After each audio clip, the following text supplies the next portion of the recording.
Welcome back to my YouTube channel दोस्तों। तो पिछली वीडियोस में मैंने आपको प्रॉमिस किया था कि आने वाली वीडियोस में मैं हर एक चीज़ में आपको एक्सप्लेन करूंगा कि इस आईटीबीपी ऑफिस के अंदर कौन से काम होते हैं, क्या इस तरीके के काम होते हैं, हमें कंप्यूटर के ऊपर क्या करना होता है।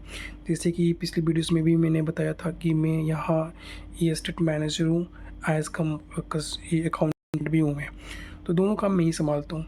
तो फ़िलहाल अभी रात के 11 बज रहे हैं और मैं अभी फ़िलहाल अकाउंटिंग का काम करने वाला हूँ। तो मैंने सोचा कि क्यों ना वीडियोज़ बनाकर आप तक पहुँचाया जाए। तो अब अकाउंटिंग में कौन से काम करने वो पहले समझना होता है।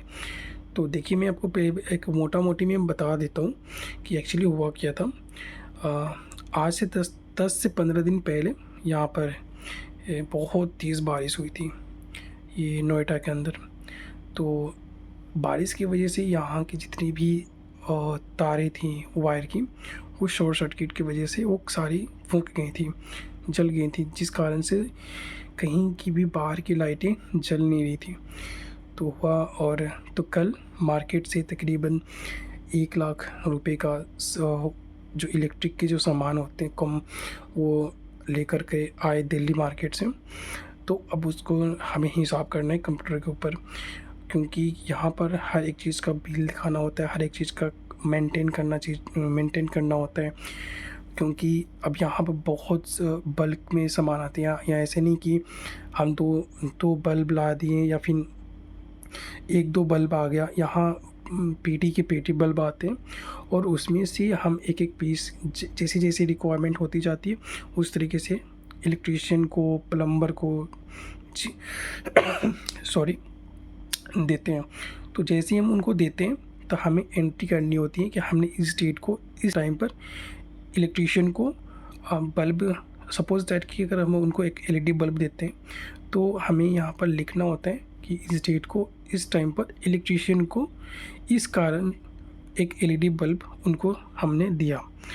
तो ये रिकॉर्ड हमें कंप्यूटर के ऊपर और कैश बुक नहीं, जहाँ से हम स्टॉक मेंटेन करते हैं उसके ऊपर ये लिखते हैं, रिकॉर्ड लिखते हैं, ताकि हमें पता चले अगर कोई भी अधिकारी हमसे आकर पूछ ले कि इतनी सारी चीज़ें जो आई थी ये कहाँ कहाँ यूज़ हुई, तो हमें वो डिटेल्स, वो रिकॉर्ड हमें फिर दोबारा से दिखाना होता है।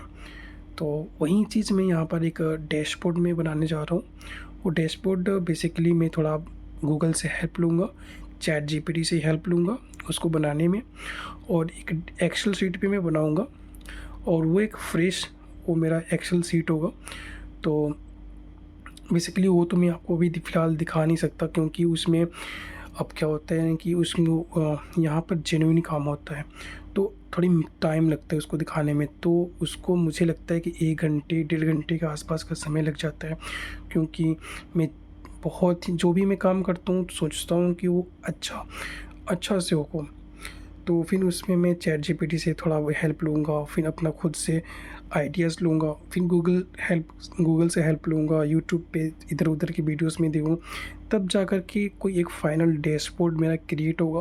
वो कोई डैशबोर्ड, ये कोई नॉर्मल डैशबोर्ड नहीं होगा, वो एक ऑटोमेटिक डैशबोर्ड होगा कि उसका प्राइस वगैरह सब टोटल एक क्लिक में आ जाए। अगर हमने तो क्वांटिटी उनको, अगर 2 पीस बल्ब दे रहे हैं तो उसका डेट, टाइम और ये उसकी रेट, कितने कितने खर्च हुए आज के। तो ऐसा हम लोग डैशबोर्ड बनाते हैं ना, कि अगर हम ये बना लिए ना तो ये डैशबोर्ड से हमें बहुत चीज़ रिकॉर्ड मेंटेन हो जाता है। तो हमें ऐसा डैशबोर्ड बनाना होता है, ना कि खास बस कि एक चीज़ के लिए मैंने डैशबोर्ड बना दिया कि बस सामान जा रहा है, बस हमने एंट्री कर दी। नहीं, वो तो जा रहा है, बट अगर हमें 2-3 चीज़ें और अगर हमें निकालनी होती है तो वो भी निकालना पड़ता है। माफ़ करना, थोड़ी मौसम चेंज की वजह से थोड़ी खांसी और सर्दी हुई है। तो फ़िलहाल ये मेरा कमरा है।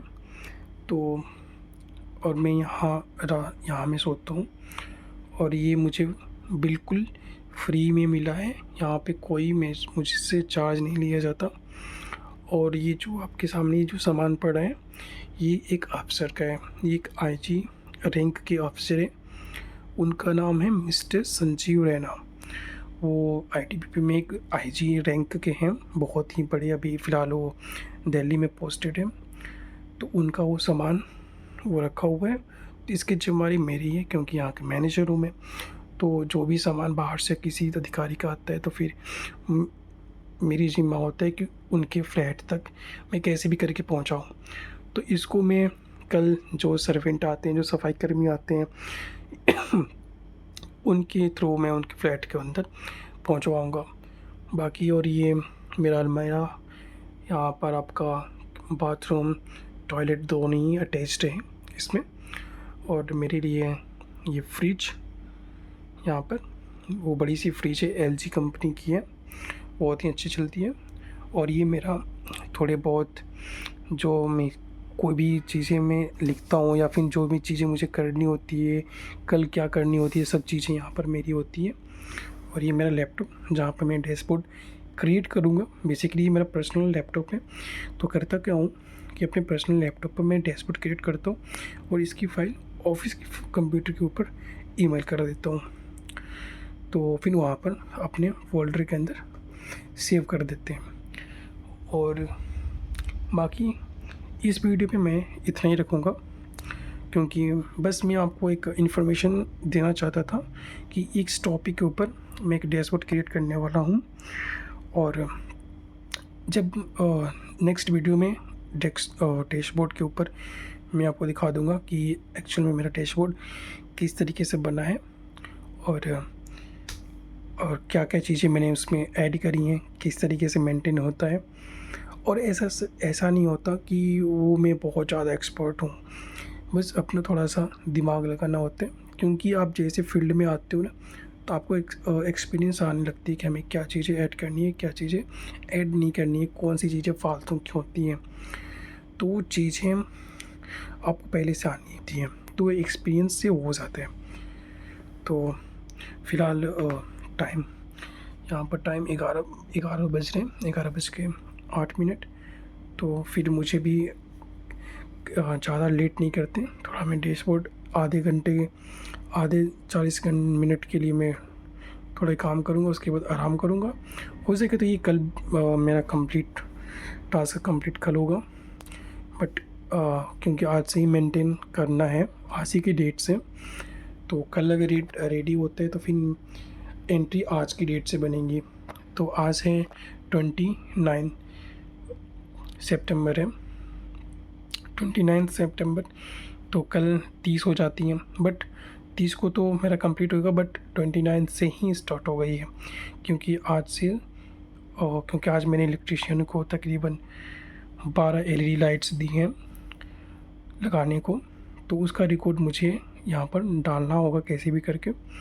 वो कभी भी बड़े अधिकारी कभी भी आकर पूछ सकते हैं कि आपने इतने सारे एलईडी बल्ब कहाँ यूज़ किए, तो हमें तुरंत निकाल कर दिखाना होता है। तो आई होप कि आपको मेरी बात समझ में आ रही होगी। नेक्स्ट वीडियो में आपको मैं डैशबोर्ड में जो मैं बना कर रखा हूँगा वो मैं आपको दिखा दूँगा। तो आप कमेंट कर सकते हैं कि मुझे इस वीडियो में और क्या चीज़ इम्प्रूव करनी है, आपको और क्या चीज़ें देखनी है। अगर आप एक्साइटेड हो देखने का कि आईएएस का फाइलें क्या होती हैं, वो कैसे क्या करते हैं आईपीएस। और आपको मैं हो सके तो कल एक लिस्ट में आपको दिखाऊंगा। वो लिस्ट में आप देखोगे यहाँ पर हमारी सोसाइटी के अंदर कितने आईएएस हैं, कितने आईपीएस हैं, कौन से रैंक के हैं, कौन से सीडी के हैं। क्योंकि यहाँ पर मैंने जहाँ तक देखा सबसे ज़्यादा बिहार स्टेट के हैं, यूपी के हैं कुछ, और बहुत जगह से, कोई तेलंगाना से है, कोई वेस्ट बंगाल से है। तो हो सके तो मैं कल की जो वीडियोस अगर मैं डालता हूँ, अगर टाइम मिले मुझे, तो एक लिस्ट में आपको दिखाऊंगा पक्का कि यहाँ पर कितने आईएएस आईपीएस रहते हैं। तब आपको और ज़्यादा क्लियरिटी मिलेगी। क्योंकि ऐसे तो आपको समझ में नहीं आ रहा होगा कि मैं यहाँ पर झूठ बोल रहा हूँ या सच बोल रहा हूँ। तो अगर कल टाइम मिलता है तो मैं पक्का 100% आई एम श्योर कि कल मैं वीडियोस डालूँगा कि यहाँ पर कितने आईएएस क्या है, उनके नाम क्या है, उनका रैंक क्या है। और उसके बाद में उनकी वो गाड़ियाँ मैं दिखाऊँगा कि कौन सी उनकी जो सरकारी गाड़ी मिली होती है, उनके साथ जो आर्मी वाले आते हैं, उनको जो वो ऑफ़िस जब जाते हैं तो उनके साथ आर्मी वाले आते हैं ले जाने के लिए। तो कैसे आते हैं, कैसे जाते हैं, उनके जो नंबर प्लेट होते हैं बिल्कुल ब्लू नंबर प्लेट होते हैं। आप ये समझ लो कि अगर कोई पुलिस अगर देख भी लेती है ना, तो कोई चाहकर भी कोई उस गाड़ी को रोक नहीं सकता। तो बस अब तो मैं ज़्यादा कुछ बोलूँगा नहीं, क्योंकि बोलने से अच्छा कि मैं आपको वीडियोस में ही दिखा दूँ, वो बेटर होगा। वैसे भी आप लोग बोर भी हो रहे हो, क्योंकि यहाँ पर मैं कुछ कर ना रहा हूँ, बस लैपटॉप ऑन करके मैं आपसे बस बातें किया जा रहा हूँ। तो वीडियो को मैं यहीं समाप्त करता हूँ और नेक्स्ट वीडियो में आपको अच्छी चीज़ें दिखाऊँगा। मेरे ये प्रॉमिस है, आपको भी अच्छा लगेगा। तो सभी को गुड नाइट एंड जय श्री राम।